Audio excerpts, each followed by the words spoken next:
কুসংস্কার এই আধুনিক যুগে এসে বাংলাদেশের মানুষকে কুসংস্কার শেখানো হবে যে তুমি বাত জ্বর, তোমার এই বিস্ফোরা, তোমার ডায়াবেটিসের একটা মূর্তি বানাও, এটাকে ফেলে দাও, তাহলে ডায়াবেটিস থাকবে না। তো নয়, ইসলাম এটাকে গ্রহণ করে না। প্রকৃত মুসলমানরা এটাতে বুক ভরা আনন্দ থাকলেও সেখানে মন খুলেও অংশগ্রহণ করতে পারে না। তারপর মঙ্গল প্রদীপ একটা সুনির্দিষ্ট ধর্মীয় আচার, এটা বাঙালি সংস্কৃতির দেশের 16 কোটি মানুষের জন্য প্রযোজ্য নয়। এরপরে তিলক, ঢোলক, রাখি বন্ধন, এগুলি না ইসলামী সংস্কৃতি না বাঙালি সংস্কৃতি। ইলিশ পান্তা বাংলাদেশের ইতিহাসে কবে আসছে? 90-এর আগে ছিল না। ইলিশ দিয়ে পান্তা ভাত খায়, কৃষকরাও খায় না। এইগুলি অযাচিত এবং জোর করে তৈরি করা, জাতির উপরে চাপিয়ে দেওয়া সংস্কৃতি ছিল বলে আমরা মনে করি। এবং এর সপক্ষে এটা প্রমাণিত যে এইগুলো আগে ছিল না, এগুলো প্রকৃত অর্থে বাঙালি সংস্কৃতিও নয়। এবং আমরা দেখেছি রমনা প্রাঙ্গণ সহ আরও বিভিন্ন জায়গায় এই নববর্ষের দিনে অথবা সন্ধ্যার পরে বিভিন্ন কালচারাল প্রোগ্রাম হয়, ওয়েস্টার্ন প্যাটার্নে হয়। দেশটা বাংলার দেশ, দিনটা বাংলার দিন, অথচ এখানে ওয়েস্টার্ন পোশাক, ওয়েস্টার্ন ডিজাইনে কনসার্ট হচ্ছে। এগুলো প্রকৃত বাঙালিদের অন্তরে ঘা লাগে এবং আমরা আত্মমর্যাদাশীল জাতি হিসেবে অপমান বোধ করি। এগুলো যারা করেছেন তারা উচিত করেননি। আমরা তাদের বিপক্ষে বা প্রতিপক্ষ হিসেবে নিজেদেরকে দাঁড় করানোর জন্য আসিওনি। আমরা জনগণ, দেশ, জাতি, বাঙালি সংস্কৃতির পক্ষে অবস্থান নিয়ে 20 কোটি মানুষকে আহ্বান করে একটি প্রোগ্রামে নামতে চাচ্ছি।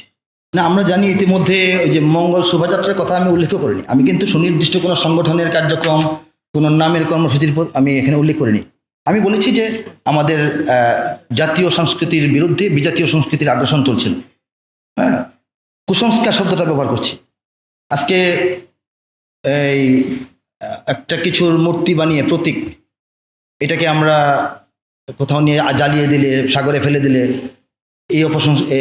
এই বিপদ বা এই আপদ বা এই অশুভ শক্তি আমাদের থেকে দূর হয়ে গেল, এটা তো কুসংস্কার এই আধুনিক যুগে এসে বাংলাদেশের মানুষকে কুসংস্কার শেখানো হবে যে তুমি বাত জ্বর, তোমার এই বিস্ফোরা, তোমার ডায়াবেটিসের একটা মূর্তি বানাও, এটাকে ফেলে দাও, তাহলে ডায়াবেটিস থাকবে না। এগুলি অবৈজ্ঞানিক, মূর্খতা প্রসূত, অজ্ঞতা প্রসূত, দুষ্টামি প্রসূত কাজ এই জাতিকে অভ্যস্ত করার চেষ্টা হয়েছিল। আমি নির্দিষ্ট কোনো সংগঠন বা তাদের নির্দিষ্ট কোনো কার্যক্রমের কথা উল্লেখ করিনি। আমরা সেদিকে যাচ্ছি না।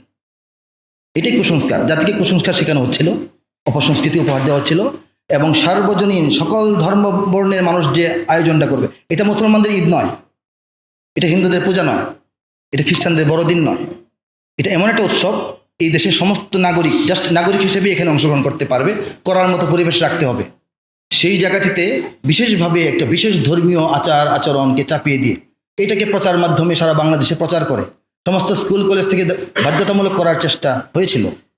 এটা জাতির বিরুদ্ধে ষড়যন্ত্র এবং ভয়াবহ চক্রান্তমূলক কার্যক্রম বলে আমরা মনে করেছি।